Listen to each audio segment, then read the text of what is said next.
Greetings, friends and colleagues, and of course, network members. The American Acupuncture Council is always looking for your success. And here's another episode. We want to focus in on what's happening for 2026. How do we get prepared? How do we make sure? Because if your practice is not adapting, you're probably going to start failing. So we want to make sure that doesn't happen. Let's go to the slides. Let's talk about what is coming in 2026. What do we have to be prepared for? Well, the thing I think we always want to start with that first of the year, at least for me, is always money. So, as network members, I always want to make sure at first of the year you're doing a meeting with me on your current fees and codes. And I don't care that we did one this year, we need to update it for the new year because what we want to make sure that is clear, and it's what every patient wants to know: how much does it cost? What are the fees? And we have to come up with establishing a good fair fee. Too many of you way undervalue or do not understand your services and costs. So first things first, what we want every patient to know is a good financial understanding. But you know what that financial understanding needs to be? From us as well.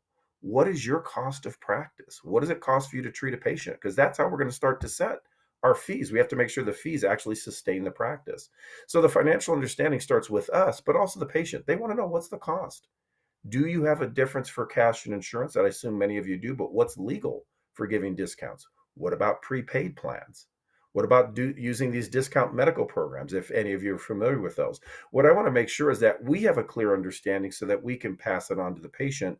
And let's not take it that we can't make a slight increase every year. Costs have gone up.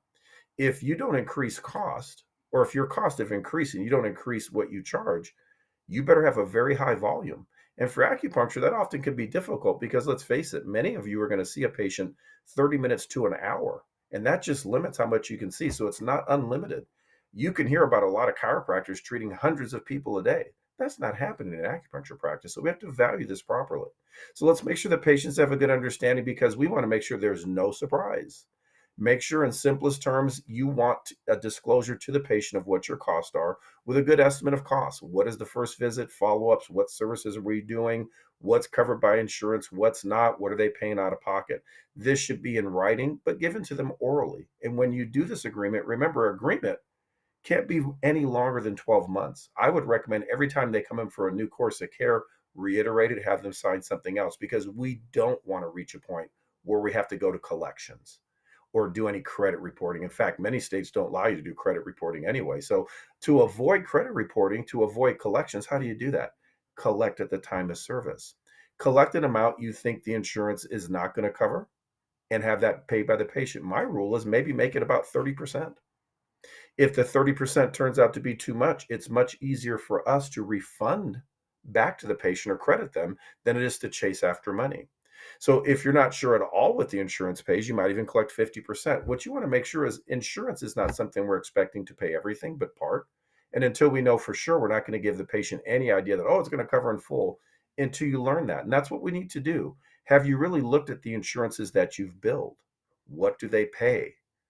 What are your expectations? What services? So that way, when a patient comes in with that same coverage, you can go, oh, okay, I've seen that one before. Here's the amount you're going to pay. That's when you ever notice you go to the dentist, they know exactly the copay. It's because they've billed it before. They know exactly based on that coverage.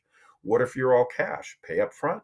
Or are we going to pay over time? Or are you going to do a prepaid? So we want to make sure all these things are set up so the patients are comfortable. The barrier to care for most people is always money. So we want to deal with the money first, get that out of the way, and then get to the true care plan because they're coming there to get better. Let's focus on the value of the service, not that it's necessarily cheap. Because I want you thinking of, have you really looked at your fee structure? For a network member with me, please make sure we've done this. And if we haven't, we need to do one right away because for 2026, we need to update it. This changes every year, it's not stagnant. So I want you thinking of, what are your charges for the common services you do? I just give some examples here of manual acupuncture, a mid-level exam, and massage by example. How would I use this? How do I make sure? Because I want you to see how fees should be structured. By example, the relative value of acupuncture first set manual is 1.38. And you may look and go, well, I'm not sure what that means. Well, what I do with that is to help you establish a fee schedule across all codes. Every code has a relative value. And it's one of the things we emphasize at our first of the year seminars, which are coming up, by the way, January 18th and 25th. But nonetheless, we make sure you understand it to set the fees because what I have found for most offices, You're simply just billing below what you can collect based upon lack of knowledge. So, by example, the value of 97810 is 1.38.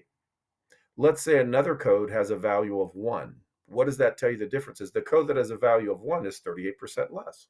Simple as that. Every code has set a value this way. So the way to use this tool is to do this. Take the price you charge. And I'm going to say start with acupuncture first set, because that's the thing I think you probably bill commonly. You know the value, you know what's being paid. So take 75, divide by 1.38. It gives me 54.34. Now, what does that mean to me? This 54.34 is then what I use to multiply any other code's RVU to tell me the price. So if I take 54.34 and multiply by the relative value of 97811, which is 0.79, it tells me it's 42.92. So if the first set is 75, second set would be 42.92. Now, realistically, I'm probably going to make that go up to 43 or maybe even 45. But you can see here, it's roughly, when you look at this, not 50% less because it's not raw numbers, but in that range. So it's going to be probably about 2/3 or a little bit below that for that set. So make sure if your first set 75, 42.92. What about other services though? This is where I find acupuncturists have to start to come to realization of the services. Exams are detailed and take a lot of time and hence are more expensive.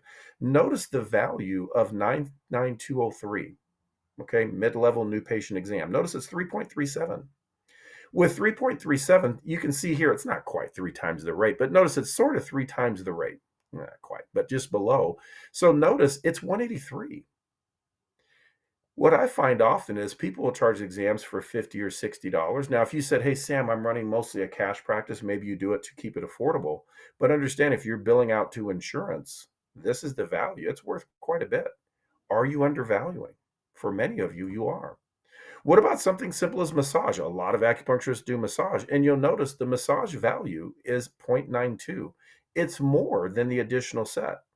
In this case, $49.99. So simply going through each code. Now, as a network member, if we haven't, please make sure you set up a Zoom appointment so we can work one-on-one with this to make sure you understand, oh, that's why I would charge this, because we want to do this with every code and start to look at what you're being paid to make sure to set a fair value. Because here's the truth.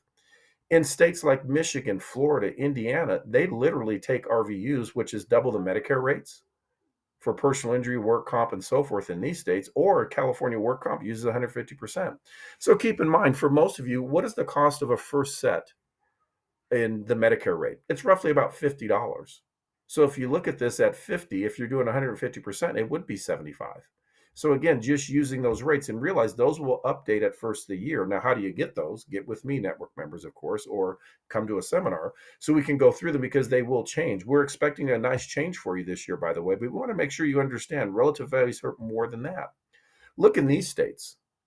Arizona just uses a pure qualifier of $69. You can see here, if in Arizona, I take 69 multiplied by 1.38, that's like $93 for the first set. That's the fee schedule for the state. Now, if you're charging below that, that's fine. But can you imagine if you have a work comp patient, why would you turn away $93 for the first set? Notice in other states, though, they just use a conversion. Notice Idaho 49, Maryland 51, Texas 70, Utah 59. So you can see here, when you take this and divide, you're going to see here, even Utah's higher than a $75 rate. Well, Idaho may be a little bit below. So be careful of undervaluing. If you've not really done a real review of your fee schedule, it's time. Members, please set up a Zoom. Now, keep in mind, we should see an increase this year. Now, you're going to see some things come out that say Medicare is reducing. They are reducing for hospital-based or facility-based, but not for doctor's visits. We should see a very slight, 3% increase. So that's kind of nice. We'll wait to see at first of the year. Again, as a member or a seminar attendee, we will update that, but you can expect about a 3%. So what does that tell you? Should you increase your fees? Probably maybe 3% at least. Yes. In fact, maybe higher, because maybe many of you have not raised rates in years. Can you imagine if you said, hey, I owned my house for 20 years, but I'm going to charge the same price I did 20 years ago? That would be foolish. it's worth more. So make sure you update that and understand the differences. They're projected to increase payments overall due to the new budget, and they've realized they had to increase, so you're going to make doctors not want to stay in the system. Now you're thinking, well, how does that affect me? Realize Medicare rates help to set other rates because often they'll just use a percentage. Now, the Medicare deductible will go up. Does that affect us very much? Not really. Unless you're working with an MD or a nurse practitioner, you're not treating a Medicare Part B anyway, but that deductible will go up a little bit. Remember, Medicare Part C patients for acupuncture you can directly access. And realize relative value units will update. For many of you, you remember 2 years ago, you got a very nice increase in RVUs for acupuncture. So, with that being said, most of you should have had or should have increased your fees roughly 10% about 2 years ago. If you didn't, you're simply losing money. Now, you may be hearing me say this and go, oh, Sam, come on. I belong to ASH or other plans. Well, when you join those plans, you've accepted a lower rate, and they do that because when they get you in contract, they'll pay you less. So you may want to rethink, should I join? Remember, we did a program on that. So be careful. I want to make sure you have relative values that based on real information. Keep in mind there are going to be no changes to the codes you use regularly. But here's what I would implore you to do. Do you really understand them? Do you have the full definition? How to document? By example, for our first of the year seminars, we're going to get into, hey, can you bill for red light therapy? What about some of you wanting to do additional services, cupping, moxa? How do you code for those? How do we define them? We want to make sure, but there are no new codes when it comes to the physical medicine codes that you do. But are you doing the ones correctly? By example, what if you're doing gua sha or deep tissue work? Realize 97140 is more likely the best code for that, and it's going to have an actual 2.5% increase above that other 3%. Why? They removed what's called the efficiency adjustment. So the code is simply going to be worth more. So we have to make sure you're up to date and understanding. So I want you to stay tuned. This is just to get you ready to say, okay, let me start looking, because these will be published, and we'll definitely have them at our seminars on the 18th and 25th.